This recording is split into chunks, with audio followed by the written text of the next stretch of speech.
Thanks for joining. I know it's quite late on a Friday afternoon here in EMEA, 3 o'clock in Ireland, 4 o'clock on the rest of the continent, so thanks everybody.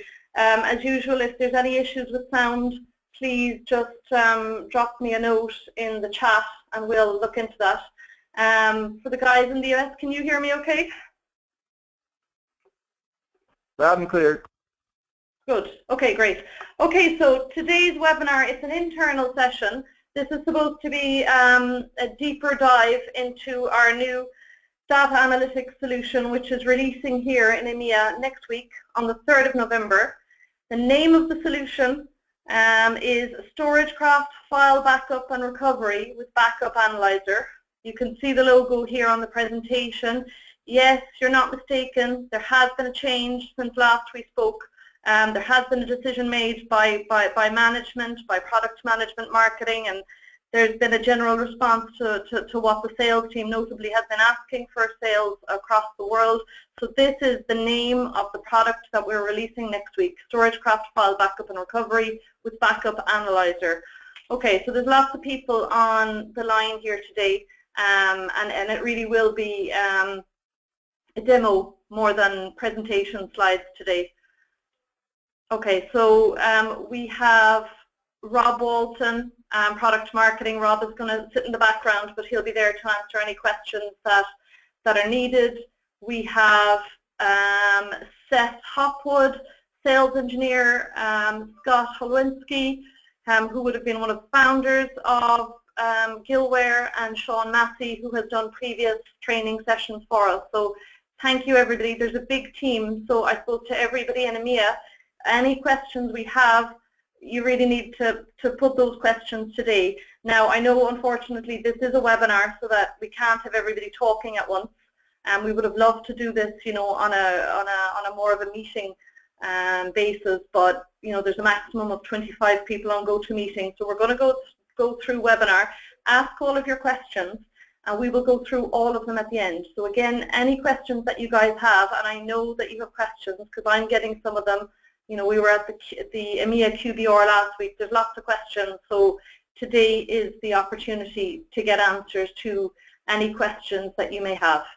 And Ellen Marie, just one note, Ellen Marie. If you have questions, we're going to try to make this pseudo-interactive. So if you ask them, Sean will go ahead and step in. So if it has something to do with the demo at the moment, ask it. Sean will break in, just like you were on the phone. Ask the question, and then we'll move ahead. So we're trying to make it interactive, so they won't all be held to the end. So just to let you know. Great, thanks, Rob. So as I said, very much a demo today. Questions as we go. If we need to later on, we can look at turning on the phones for everybody. But again, as you can imagine, there's probably about, you know, the bones of 30 people on the webinar today. So yeah, we'll see how we go with the questions, and the webinar is being recorded, so I will send everybody around a link later this afternoon. I'll put it up in Confluence so everybody will have access to it, because I know there's a couple of people already on holidays. We're coming into a long weekend for some of us here in EMEA, and just on a funny note, as I say this, I'm looking out at colleagues dressed in all sorts of Halloween costumes, so it's quite serious. It's quite difficult to take some of this seriously, but yes, I'm looking out at a giant pink hippo in my team actually, and there's all sorts of funny costumes around StorageCraft here in Cork today. Okay, so I'm handing over to Scott, right? Yeah, that's right, Ellen. Team America. Okay, so here we go. Let's hand it over to Scott. And again, thanks you guys for taking time again to out of your busy schedule to walk us through our new data analytics solution. Hey, Ellen, we're actually going to start by Seth's screen. So let me. Could you share that over with Seth instead? Yes. Yeah, it should be. I should have handed it over to Seth now. Perfect. So yeah, I will. So what we're going to do today, guys, is Seth is going to start. We're going to kind of walk through the product step by step, starting with, you know, probably the most important part, which is how do you install it and get it running. So Seth is going to go through kind of the initial setup, creating a new license, and getting that installed and how that works. From there, I'm going to dive in personally to a lot of the unique dashboard features. So, how a managed service provider or a partner manages the solution from their portal, and we'll talk about a lot of the data analytics components, things like the rules engine, the backup analyzer, some of the monitoring and end-user reporting features. And then we'll circle back. We'll show how to go about restoring data. Seth will handle that part, and then we'll obviously answer any other additional questions. So Seth, I'll let you take it from here and go through kind of the initial setup and installation. Sure. So has everyone seen my screen here, the StorageCraft partner portal? Yep, that looks good, Seth. Okay. All right. So to access the file-based backup, you'll need to log into the partner portal first. And then inside of the MSP section here, we have the file-based backup. Every time you log into the partner portal and go to file-based, it shows this prompt. This password, it shows here, never changes, even if you change your password. So after the first time, you can just ignore it and go ahead and log into the dashboard. Here in the dashboard, what most partners are going to want to do and what you guys should be showing is how to set up the NFR account. So all you do is click the button here, and that creates the account. So if I go back to my dashboard home, we now have two accounts. I've got my living demo account and I've got my NFR account. For your partners, for StorageCraft partners, each of their customers should have their own account, and then inside of that account, any number of file-based backups as they need. So there's a few ways to install the software. I'm going to show you the way that I think is best for the NFR, which is you just go to Software Downloads and you grab this installer. This MSI installer is a standard MSI. You can use it on, you can use it over and over and over. You can bring it to multiple machines, install it, and use it. And the way that it works is after I'm going to get it downloaded here in just a couple seconds. There it is. And installing it is as easy as can be. You hit run, you click next a few times, there's a license agreement, and install it. After I install it, it's going to prompt me to enter either a username and a password or a license key and a password. What I'm going to show you guys first is what I think is, again, the easiest way to do this for the NFR account is you can actually enter your MSP, your dashboard credentials in here.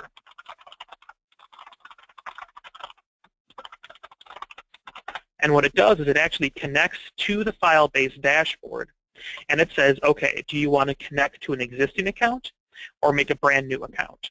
So if this is for a new customer of mine who has no backups whatsoever, I can actually do everything from here. I don't have to interact with the dashboard to get them installed and backing up. In my case, I want to go ahead and do my complimentary VAR plan. This is my NFR account. And I can choose to either connect to an existing backup, which I don't have any because it's the NFR account, I just made it, or make a new backup.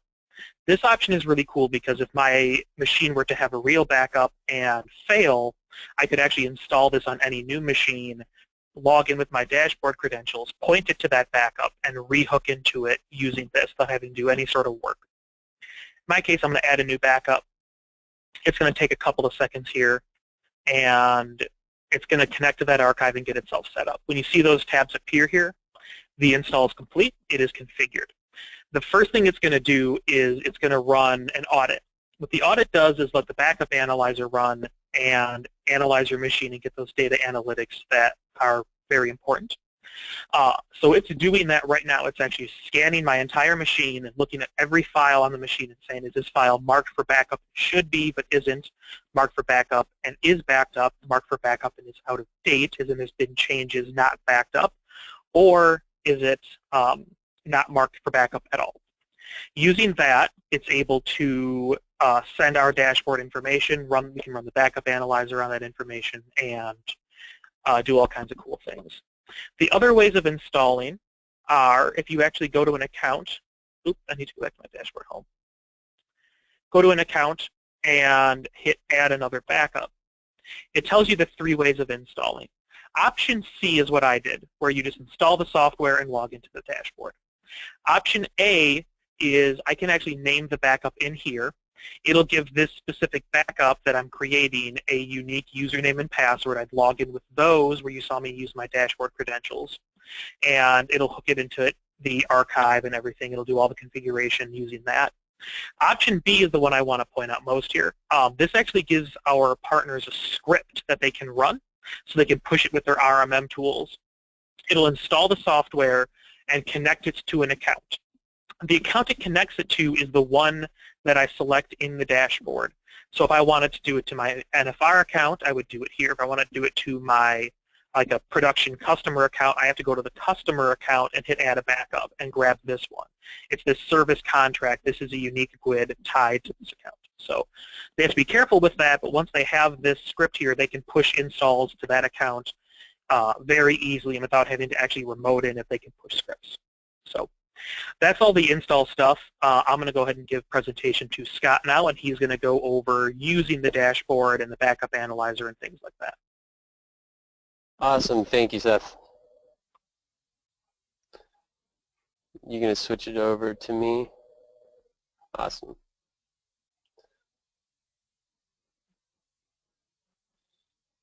All right. Seth, can you see my screen now? We're good. Okay, awesome. All right, thank you, Seth. So yeah, the real key here, just before I dive into my pieces, so for everybody, these accounts, think of them, if you're an MSP, these are the companies you're supporting. So these are your clients. So, a bunch of businesses that are under your managed services. So you could have, a typical Gilware partner in the past would have, 30 or 40 businesses under here, and then within each one of these accounts would be all the computers they're supporting at that business. So you might have 20 businesses or 30 businesses, and each business might have 10, 20, or 30 file-based backups under that one business or account. So that's what this is here. And yeah, the whole idea behind installing it is we have those 3 ways to do it.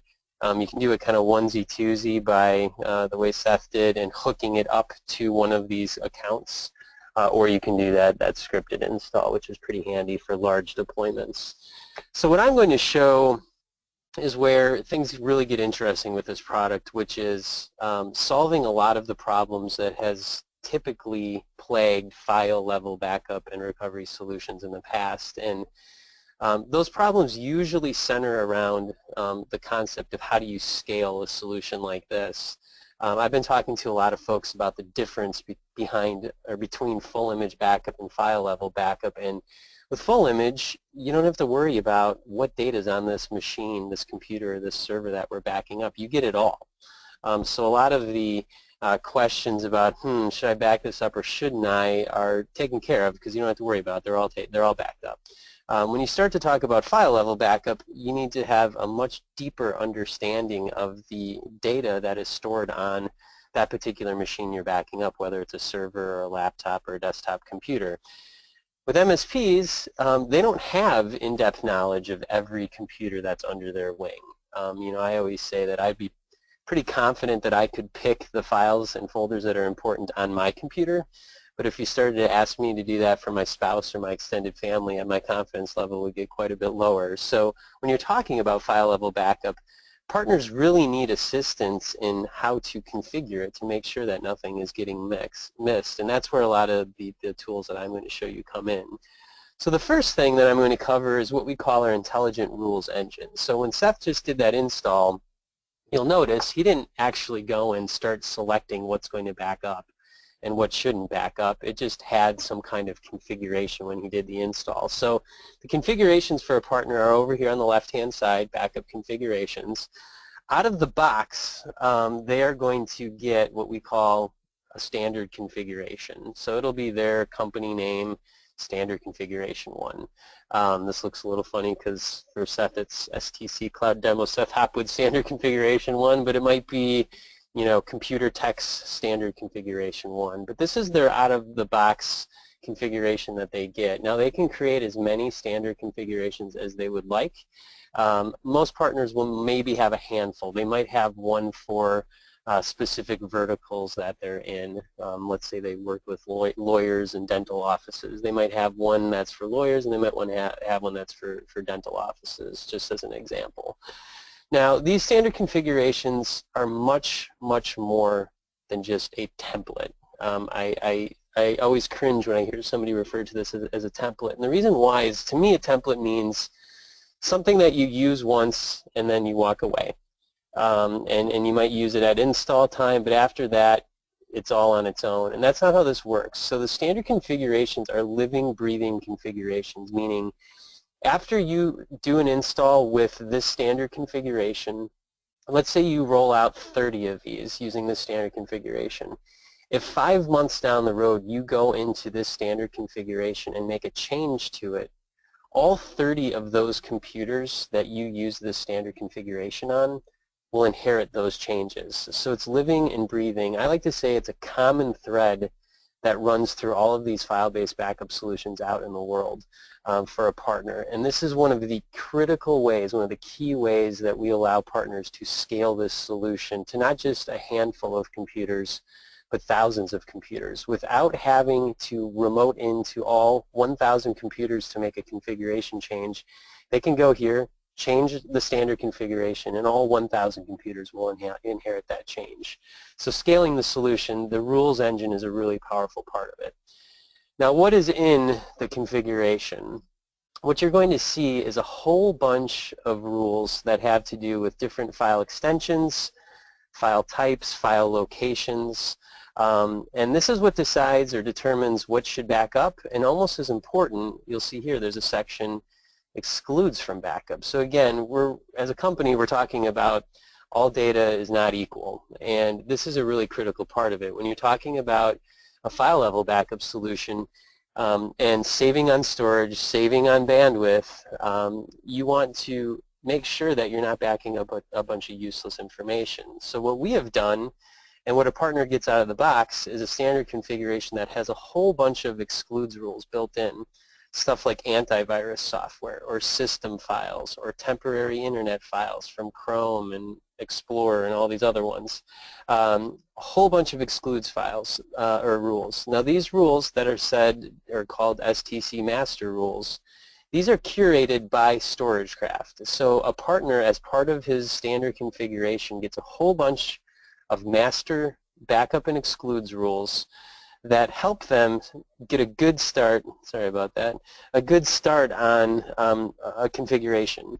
Now, if StorageCraft down the road adds to these rule sets, any of these master rules you see here, any partner using these master rule sets will inherit those rules. So again, we're trying to take a lot of the heavy lifting off of them. If next year Microsoft comes out with a new file format for documents, instead of .docs, .doc16 or 17, we'll go ahead as StorageCraft and add that to our master rule set.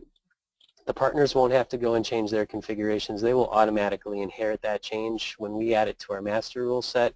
And again, we take a bunch of the maintenance off of the partner's plate. So let's just take, oops, sorry about that. Let's just take a quick look at what's in one of these master rule sets. So again, we have three basic sections. We have backup, subject to excludes. I'll explain what that is. We have rules that say exclude this from the backup, so don't back it up. And then we have one other section, which is backup always. This is kind of the end-all, be-all. I don't care what other rules are out there, back these files up. So let's look at what some of these rules are. So if I go into backup subject to excludes, these are files that are going to back up. We've done a lot of the work for the partner. These are standard file locations. We have things like pictures, documents, desktop documents, all these different types of files, locations that are very, very common that, again, will all get backed up if files are in those locations. Now, we also have file types. So if you look at file extensions here, if we look at this rule set, we have a whole bunch of stuff like PDFs, quicken backup files. These are things that are typically important to partners or to end users. We also have the common file types like, let me go into this one right here. Excel files, documents, Outlook, PowerPoint, again, typical business data. So these are file extensions. So unlike the folder location rules or file path rules, these are file extensions. So regardless of where these files are stored, these are going to get backed up, these file types. All right, so again, almost as important as what backs up is also the stuff that shouldn't back up, which is all these excludes files. So if we go in and take a look at these, you're going to have things like the Firefox temporary files. We have Chrome temporary files. Again, we don't want to be backing these up. This is just noise. It's going to be wasting storage, wasting bandwidth, so let's not worry about it. And again, these are all master rules that are curated by StorageCraft and maintained by us, and as we edit these master rule sets, all of our partners inherit those rules. Now, partners can get rid of them if they're like, you know what, I want to do this all on my own. If they hit this X, they can get rid of all of the master rule sets one by one. So they certainly can do that. We highly, highly recommend that they don't. You know, we're doing a lot of the heavy lifting for them. We highly recommend that they keep those master rules, but they certainly can get rid of them. Now, partners can also create their own rules. So I'll show you this. You know, they don't have to just stick with what we've got. Every once in a while, partners want to tweak it, again, especially if they're in some type of specific vertical. So they can add new rules. And we have a lot of different types of rules that they can add.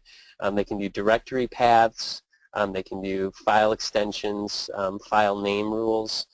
File attributes, like modified after a particular time or of a certain size. And then they can also do composite. They can do a file extension plus a file attribute rule. So again, they can get pretty sophisticated. So I'm going to actually show how to create a composite rule. So let's just say .wave file. So I'm going to do a file extension rule, so any WAV file, but I'm going to set a limit on it and say as long as it's less than a certain size, because again, sometimes folks want to back up media files, but they don't want to necessarily back up a 4-hour high-definition movie or something like that, but maybe they want to at least back up the recording of a webinar. So a partner can do that. So I can say, I'm going to say .wave, I'm going to do a file extension, which will just be .wave, and then I'm going to do a file attribute rule, and I'm going to say I want to back up .wave files as long as it's less than 50 megabytes.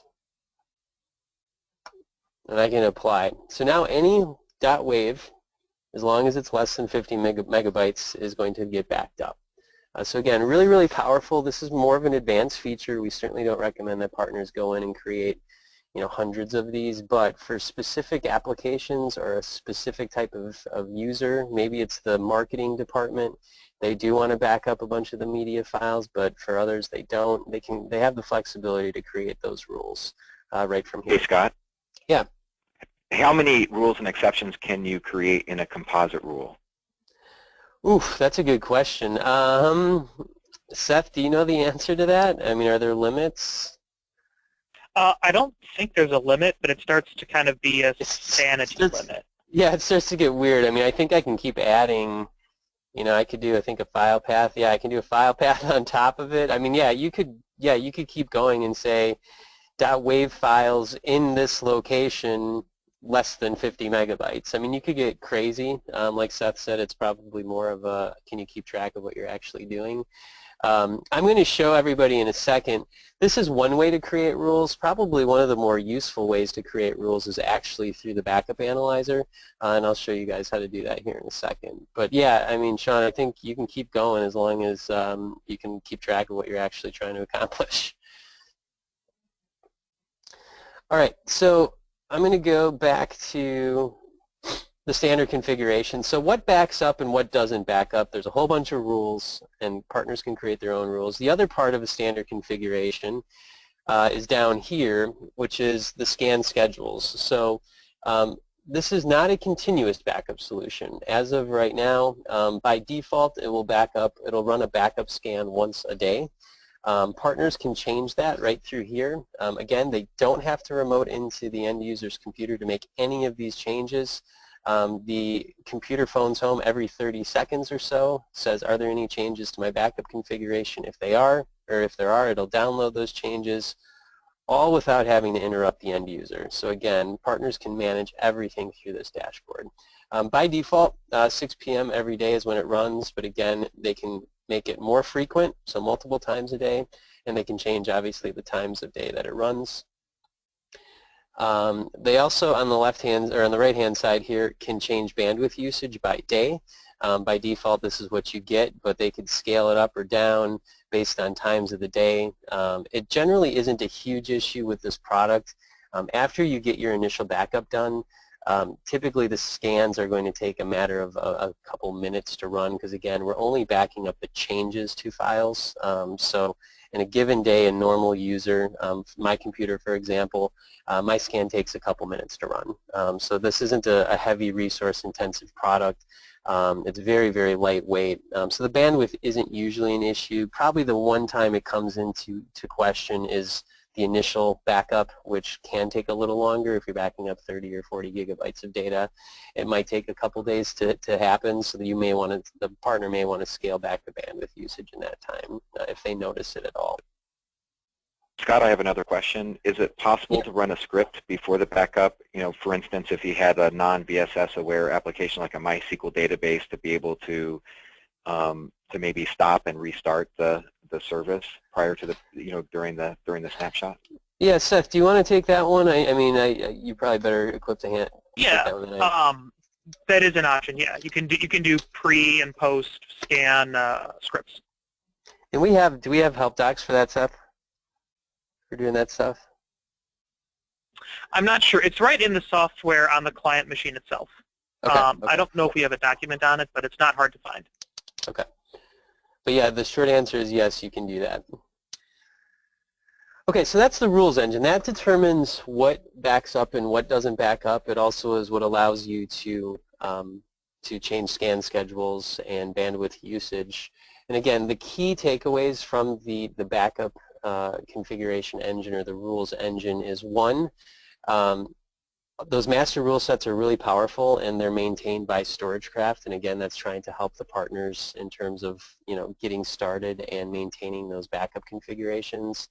The second key takeaway is that it's a living, breathing engine, meaning even once these things are deployed and installed out in the world, if a partner makes changes to that configuration, it will update any computer using that configuration. So very, very powerful part of the software. And again, it all gets back to how does it scale. Okay, so beyond that, now that we have it configured and we understand how it's determining what to back up and what it shouldn't back up, the next thing we need to look at is how does a partner ensure that nothing is getting missed? Again, when you're talking about file level backup and recovery, you need to have a deeper understanding of what data is on this computer. Now, we have a pretty good starting point with the backup configuration, the rules engine I just showed you, but who knows? Maybe a client is using some kind of industry-specific piece of software that StorageCraft, we've never heard of it. I give an example. We actually had a customer years ago who had some kind of sheep herding flock management solution. It was a very specific solution that apparently sheep herders use. We had never heard about it. It obviously was not in our standard configuration.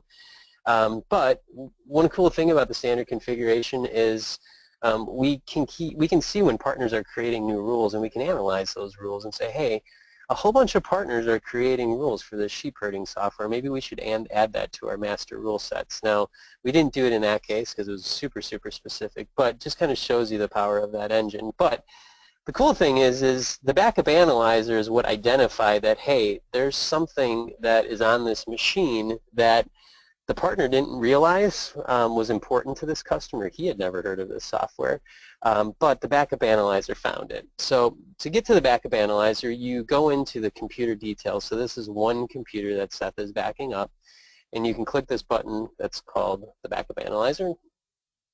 So what this is doing is, as Seth mentioned, as part of the backup scan, when the scan is done, it runs what we call an audit, and that audit is what's going through and looking at every file on the computer and determining its backup status. Is this marked for backup? Is it not marked for backup? When did it last change? When was it modified? And it's creating this audit file, and it pushes it up to the cloud.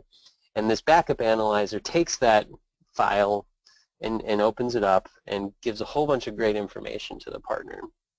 So this is the backup analyzer. I like to say that it is a window into the client's computer, and most important, it's a window that I get as a partner into my client's computer that I don't have to go to that end user and ask him for time to get onto that machine. I don't have to remote in. I didn't have to schedule a session with him. I can run this analyzer from my dashboard without having to interrupt the end user. So what do we get in the backup analyzer? We get a few different categories here. The left-hand side, we have files that are marked for backup. Now this is not a great example. We only have 6 files on here. But any files on the computer that are marked for backup and backed up properly will show up in this category. So if I click here and I scroll down, I can see all 6 of the files that are backed up here. Again, not a great example. Obviously, if I looked at my computer, I have probably 30 gigabytes of data.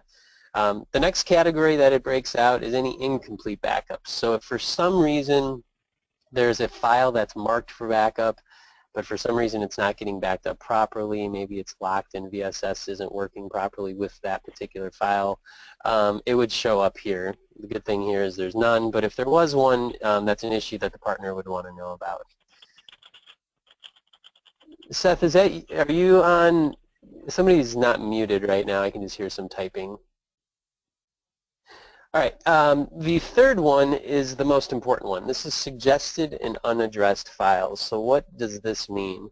As I said, the backup configuration in the rules engine is pretty darn good, but there's always things that might slip through the cracks, and that's one of the biggest fears that a partner has when talking about file level backup and recovery, which is, I don't want to miss something. I'm providing a solution to my partners or to my customers, and their expectation is that I'm getting everything. But with file level and backup, something could get missed. And the whole idea with the backup analyzer and suggested items is we don't want to miss anything. So when you click on this, it's going to bubble to the top files that might be interesting, maybe should get backed up, that the partner should take a look at. So you can see this one's identified 7 files, 1.4 gigs. And if I click on here, you have kind of a visual representation of where these files are. But down here you have a file list, and in red you see those 7 files. Now, oftentimes these will be nothing. It might be some big download they did that's not important. But these are going to be files. There's a whole bunch of intelligence behind the scenes that's determining what should get suggested for backup. There are things like, how frequently is this file being used? When was it last modified? What's the size of the file? So again, the backup analyzer has intelligence built in that's trying to suggest things that aren't getting backed up that the partner may want to consider backing up. And then they can review it. Again, we whittled it down to a few files, 7 files. And typically what we see is a partner will do an install. He'll let it run for maybe a week, let the initial backup happen, and then he'll come back in and take a look at the backup analyzer and say, hey, are there any other items suggested that I maybe want to tweak the configuration to dial it in a little bit? So they don't start by just trying to create rules from scratch usually. Usually they'll use the backup analyzer, and if they said, you know what, this is this sheep herding software. I talked to the end user and he's like, yeah, that's super important to me. I need to back that up. Again, without having to interrupt the end user, without having to schedule a remote session, he can go right here. He can hit this plus button, and he can create a rule that says back this up. And the really powerful part of this is, let's say it's sheep herding software, and you know what, there's 10 people in that office or in that operation that all have that software. He can say, you know what, I don't want to just back it up on this computer. I want to apply that to my standard configuration. And right from here, with a couple clicks of a button, all 10 computers that are running the standard configuration will inherit that change, and that those sheep herding files will now get backed up on all 10 computers. So again, when we're talking about file level backup, one issue is making sure nothing gets missed. The other one is scale. And with the rules engine and the backup analyzer, you can scale this solution to thousands of computers. There's no other product on the market that does this. You hear about Carbonite or Mozy or CrashPlan or any of these other products. They have templates. Again, I hate templates. Templates You use it at install, and then once they're out in the world, you have no connection back to make those changes. It's all individual instances. With this product, they're all tied together. You can certainly have more than one standard configuration, but it's a very, very powerful feature that allows this product to scale very, very well. If I hit save here, which I'm not going to do because this probably isn't actually an important file, it will create this rule. All right. Scott and Seth, Yeah. just a real quick question. Now, this might be a little bit out of the area where you're at right now, but the question is regarding ransomware. And so ransomware is encrypting like tons of files at the same time. Is there any type of alerting or visibility when a massive amount of change has happened all at once? There's no alert that comes out. However, we do somewhere. And because one thing I guess I glossed over as part of the standard configuration, one thing you can set is how many revisions of each file to keep. I think by default it's like 1,000. So typically what we do in ransomware situations is it happens very, very fast. Typically ransomware will, for a laptop, which has fairly small files on them usually, ransomware within a couple hours will get everything encrypted, so you don't get a lot of time to react. But what we'll do is roll back to the previous revision of that file for all of them, and we have a process for doing that.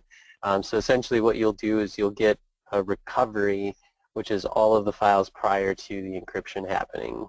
So we certainly deal with ransomware. We do have a way of handling it, but there's no specific alert that can react in time that says, hey, it probably wouldn't be enough time to even stop what's going on, quite honestly. But we do handle it. It's a good solution for having in place to minimize the impact of ransomware on an organization.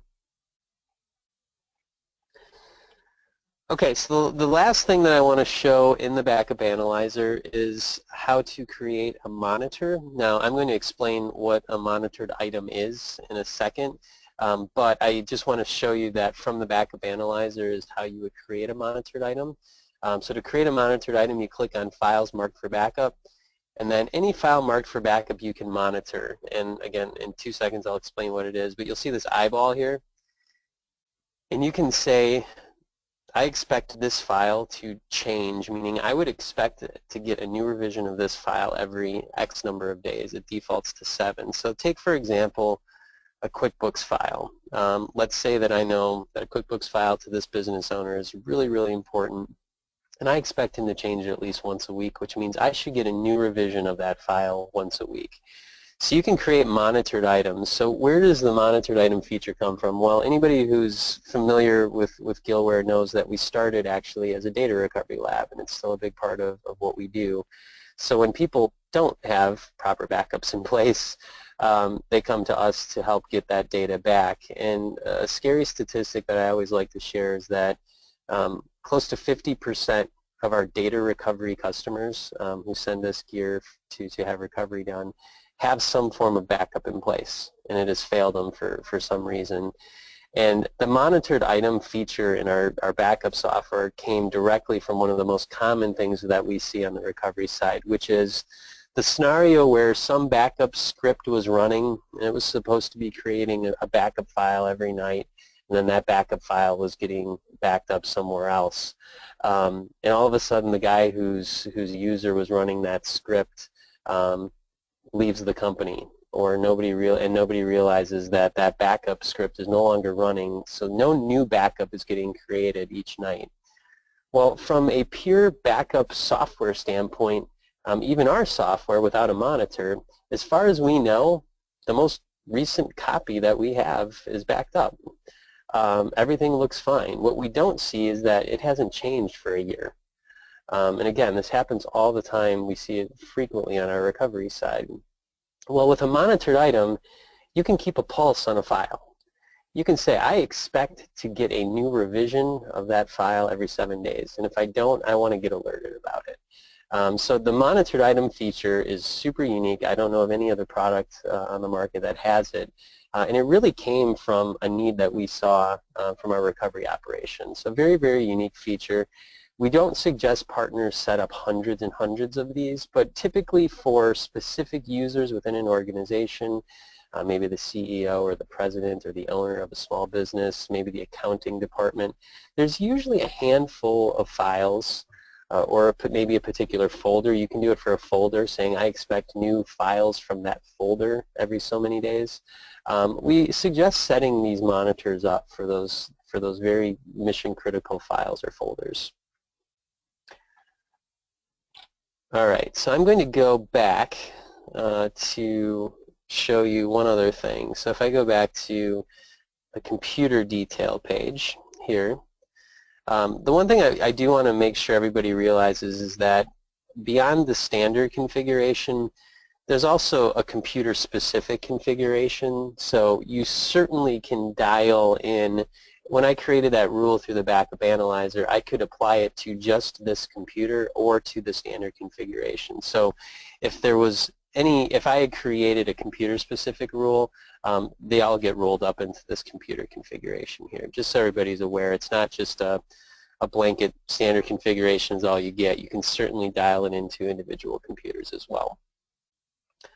All right, so the last piece I want to cover before we kind of take additional questions is monitoring and alerting. So obviously we've done a lot on the setup side and the configuration side, but for a partner, once he has that work done, he needs to just make sure that everything is operating well, it's firing on all cylinders, and that's where these couple features come in. So one item that we look at to determine whether or not there's an issue is the last complete backup.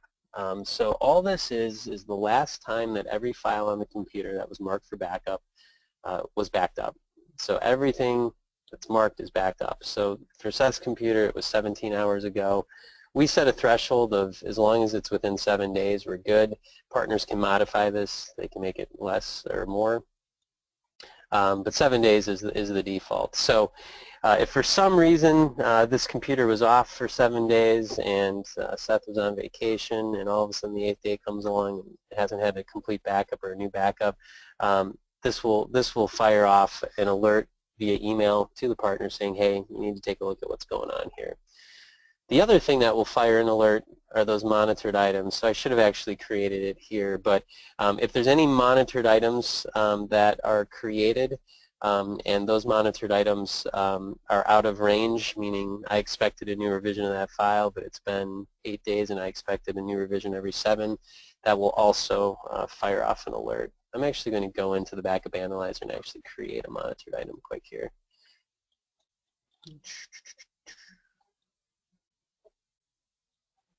There we go. So now if I go back to the computer specific, you'll see that the monitored item status is it's been 17 days and I expected it every 7. So right from here you could modify this if I said, you know what, I expected every 18 days, now I'm within range, everything is green. So again, any monitored items will show up here. So either one of these are out of range, monitored item or last complete backup, it fires off an email alert to the partner. That email can be go right into their ticketing system and create a ticket for somebody to take a look at it. All right, so the last item I want to cover is end user reporting. So we've covered how to set up, configure, and monitor. The last piece is for an MSP or any kind of partner who's providing this service, continually showing that those end users or those clients the value that they're providing for that monthly fee is important, and end user reporting is absolutely critical in doing that. So what we have is at the account overview level, remember an account would be a business that the MSP is supporting, and there could be multiple file-based backups under here. Typically you're going to see 10 or 15 or 20 computers within a business that they're backing up. We allow a partner to create end-user reports for them, and they can schedule those end-user reports right here. They can schedule one. They can send it to a particular user. They can send these daily or weekly. They can set when to start sending them, and then they can send them. We give them 2 options. If they're fully transparent, they would say always send this report even if there's a problem. Otherwise, partners can say, you know what, If there's some kind of issue, I don't want the end user report to go out. I want a chance to fix it first. But if we do this and click Save, it starts a scheduled end user report that will go out with whatever frequency you set. You can also kind of create one on demand and just send it. So if I go back here, I can say View End User Report. And this will generate a sample end user report.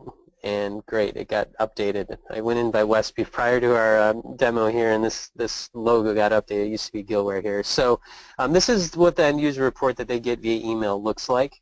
At the top, what they're going to see is an overview of any file-based backups they have. Typically, again, you would have multiple here, and just kind of the status. But then you also get a detailed view of each file-based backup. And the cool part about the detailed view is it doesn't just give you data like how many files or what's the capacity of the data being backed up, but it also lists out all of those monitored items that are being watched.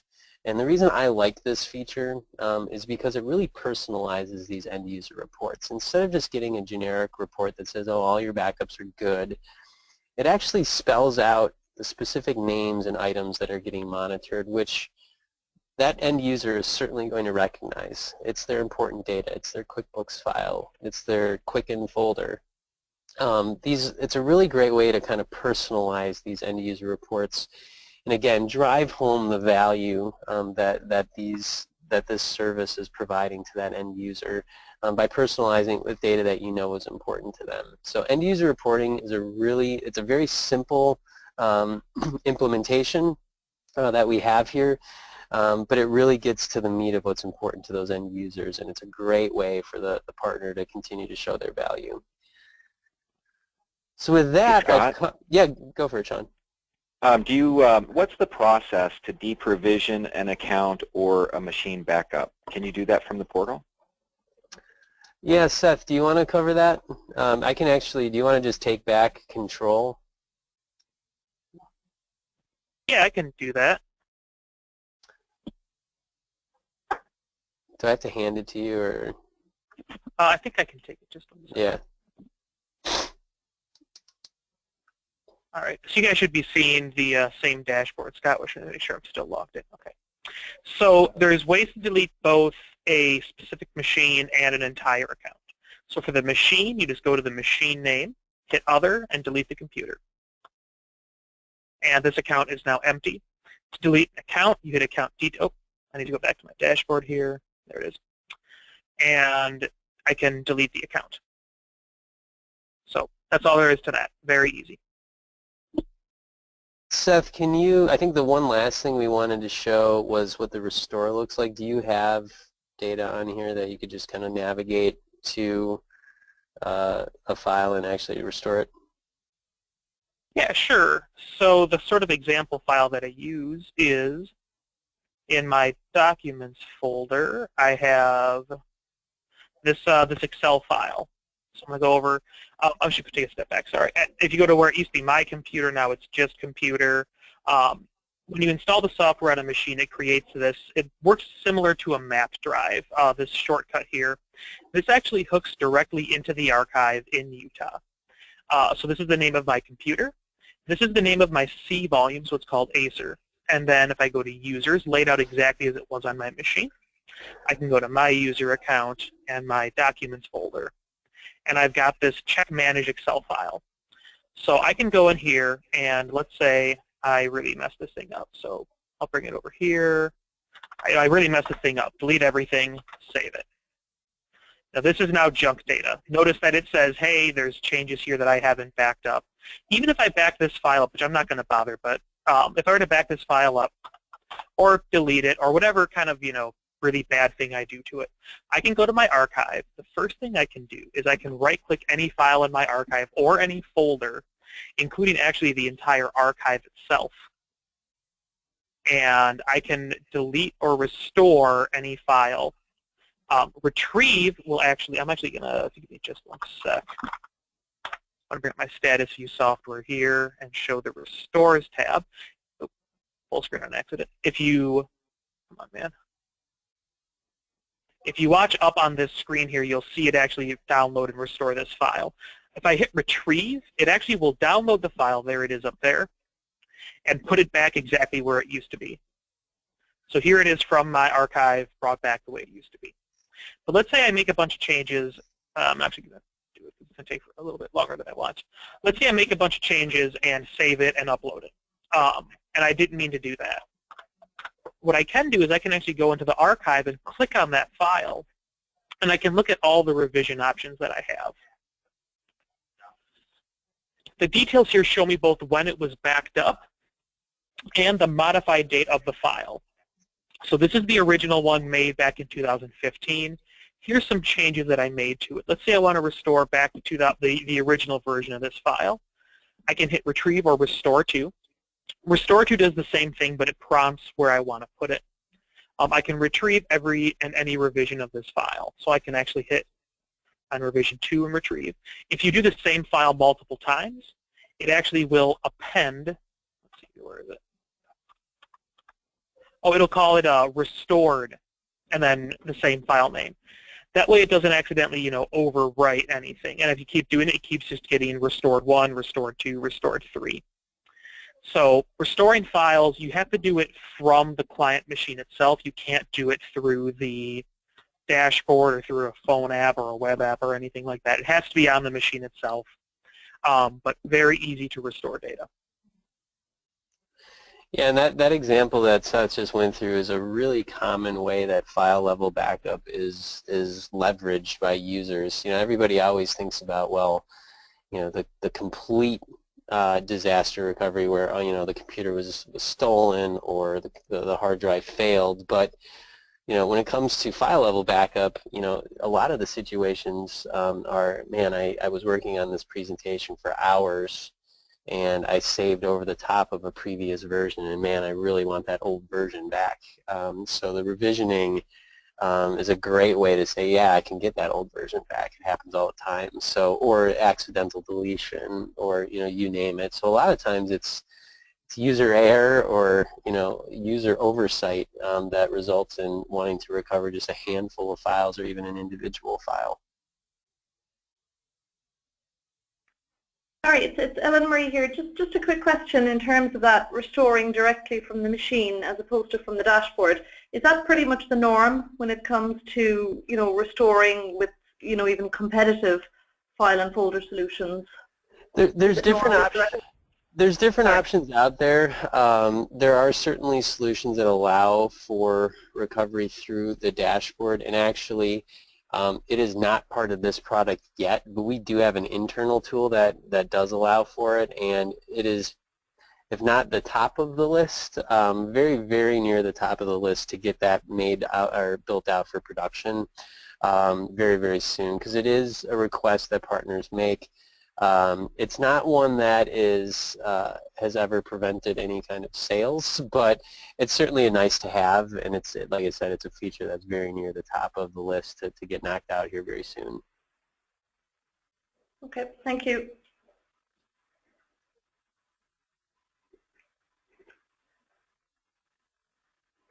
One last thing that we were looking to do, Seth, and maybe you can jump in here.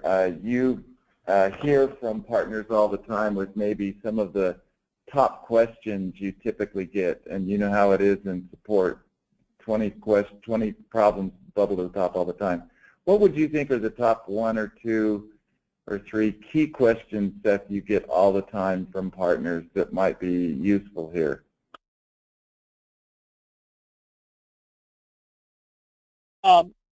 So that's kind of a tough question, because a lot of partners, they have their specific things they're doing, and their kind of questions relate to the markets that they're targeting or things like that. In terms of it being a file-based product, it's pretty similar to the other one. So a lot of them have a decent understanding of how it's going to work, what it's going to do. A lot of them have concerns about how storage works. You guys probably all know that. It's pooled, and there's revisions. It's doing differential backups. So each file isn't the whole file every time. It's just the pieces that change. So yeah. Yeah, I mean, I can chime in too, Seth. I mean, Rob, it's a valid question, and the honest answer is with the 2.3 release that quite honestly, is the first release from StorageCraft. That release, so that just happened. So we were, prior to the acquisition, the 2.3 product, which was our new release, was in the works for probably a year. And it takes care of, I would say, 95% of our issues that we would commonly see, and there were very weird one-off situations or things resulting from when the audits that run the backup analyzer, when those would run, that would create some false positives. So the short answer is we're kind of launching globally with StorageCraft with the latest and greatest product, which really took care of the vast majority of our support issues. Like I said, prior to this release, what we would actually have is the backup audit ran as a separate process, which sometimes what we would see is that because the backup scan ran and then the backup audit would run at a later time, there was sometimes a mismatch in that data. But now those two things have been brought together, meaning the data in the dashboard is far more accurate. So we don't see, this is a very simple product, and even on the restore side, compared to like the full image product from StorageCraft, where you're dealing with all kinds of different environments, and the restore process and recovery process can be complex. File level backup is quite straightforward. So I think what everybody's going to see is as partners play around with the solution, quite honestly, the main thing that we see, it's an education thing. This operates quite different than the Carbonites and the Moseys and the Crash Plans of the world. The configuration engine and that rules engine, that's unique. Like I said, most of those products simply have a template, and that's it. So that is unique. The backup analyzer is unique. Partners are not used to having that kind of visibility into an end user's computer without having to remote into it. So for us here at StorageCraft now, I think this is an education exercise where a lot of partners have written off file level backup because it doesn't scale well. They've tried other products, and it's really getting the message out that this is a very different product than any file level solution you've tried in the past, and getting them to play with the rules engine, to understand how it works, getting them to play with the backup analyzer and to understand how powerful that feature can be. Once partners do that, they fully understand what we're trying to accomplish here, and they love it. So on the sales side, in marketing, it's education. It's getting people to give this a look, to get them accustomed to how it operates, and from there I think we're going to be in really good shape. Sean, do you have any last questions? I think we have time for about one more question, and we really appreciate everybody over there at the end of your busy day and busy week being with us. So I have a question. Currently we're using a test account at Gilware website to test and show the solution. How can we do the same once embedded in the partner portal? Once we have this actually released, and actually not released but available in EMEA, it would be desirable if you remove your account from the original Gilware, because that's actually everything is being kept in the States, and so then you would access from the partner portal. You'll be able to go ahead and install and be able to show and test it using your local environment, and also would be using your EMEA data center. Okay, great. There's a couple of other questions, guys. Maybe we can take them. Is there a plan to get a license for laptops for internal StorageCraft employees?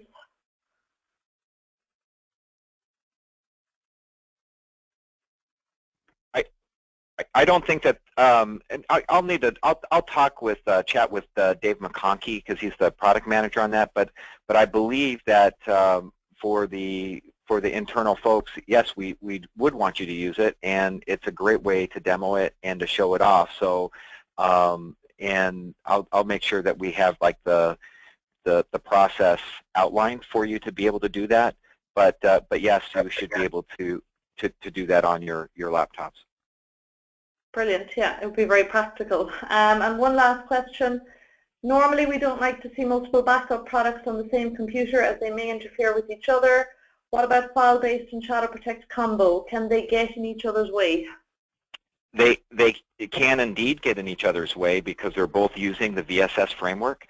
So it would be important that when you're establishing the schedule for even like the Shadow Protect SBX piece, of making sure that it's around it's not going to be taking the VSS snapshot, potentially at the same time that the file-based will be taking the snapshot. Seth or Scott, do you have any other comments regarding that? You nailed it. Yeah. Looking forward. And so a lot to, of times, if you were using that, let me just say one more thing quickly. If you were using that, one of the things that you might choose to do is that it's a little bit easier to be, from a scheduling flexibility, just to make it the Shadow Protect SBX maybe just a few minutes off the hour, then I think you're going to be fine, and it should be fine. But we just don't want two VSS snapshots happening at the same time. Just maybe as a wrap-up point, you're all thinking and asking this backup analyzer, are we going to be able at some point in the future to run it against other StorageCraft DR products? And the answer to that is yes. The backup analyzer will be pulled out and it will be a separate product under the data analytics category, which will be a new product category here at StorageCraft. And so there are a lot of very interesting things, as well as very strong, as Scott has mentioned, new product features that will be integrated into this product itself as we go forward. And you could probably think of what some of those are, but there are a lot of them on the roadmap, and we're really excited about that. So Ella Marie, do you have any final any information, contact information, anything you'd like to communicate? But I want to thank everybody again for your time today. No, I suppose I think everybody at this stage knows that the launch is happening on 3rd of November. Okay, so web pages will be live. In the meantime, there's a lot of info on Confluence. I will send around the link again later this afternoon with the recording for this webinar. I guess, yeah, let's just go out and make sure that we tell the story to all of the partners. We're going to make some noise on social media, so please, retweet, post your own social media posts. There will be an email going out to all partners on the 3rd, the day of launch. But yeah, let's just go out there, make a lot of noise, and sell lots of this. This looks great. Thanks so much, everybody. Thanks, Scott, Seth, John, the Triple S. Thanks, everyone. Have a great weekend. Thanks a lot. Bye-bye. Thanks. Bye.